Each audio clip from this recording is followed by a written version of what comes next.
When it's going in the other way, it's the inverse. But rather than say it's a reverse process, we can look for another forward process that does the opposite of the other one. So for instance, you have the function that takes in 1 and gives out 3. It takes in 2 and gives out 5. You can look for an inverse function which is called f inverse of x. It is like the reverse of this one, but we will not do it in the reverse direction.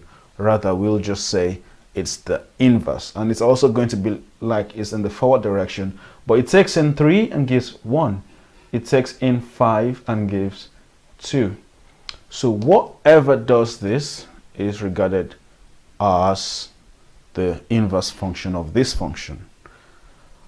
Finally, before we look into examples, I'd like to talk about composite functions.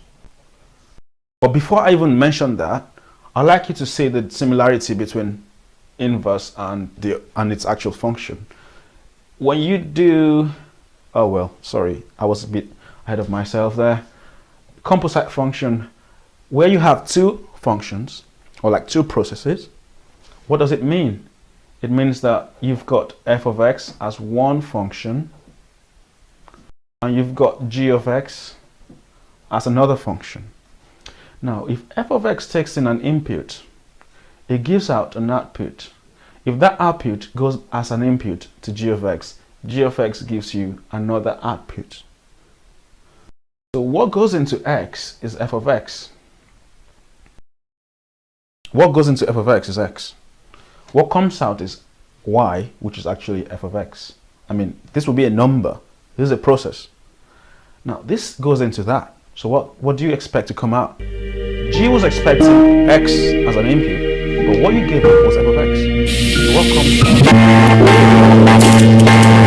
out? Giving it f of x. So it is gf of x, or you call it g of f of x. We can write this as just gf of x. So this is what we mean by a composite function, and what it means is that we're actually given x initially, and we got gf of x.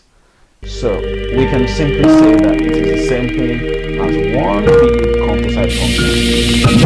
X plays with it, with this process gf of x, and gives you a y, which is actually gf of x. It might look a little bit abstract at this point, but quickly, when we look at 3 examples, trust me, you'll be like, oh, I've seen this already in the past. You know what I'm talking about, don't you? So example,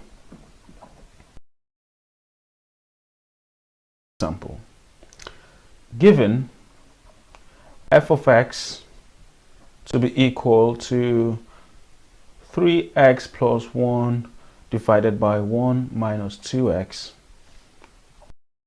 and g of x, another function, to be equal to x plus 3. Now we know what this function is and we know what that function is.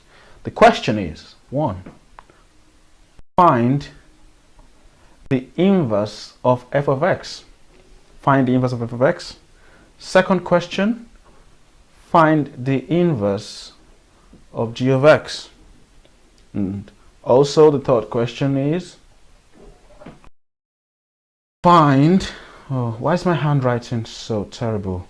Find gf of x. And I'm going to give you this to play with at home. Find gf inverse of x. Alright, so that means look for what gf is as a function, call it k, and look for k inverse. I mean, it's so simple. Solution. If f of x is 3x plus 1 over 1 minus 2x, the question is, how do we find the opposite of that process? Okay? All you need to do is this. Take away the f of x, let's call it y. Let's call it an output, okay? So let's say y is equal to 3x plus 1 over 1 minus 2x. Now guess what the solution to this problem is? Do you remember what we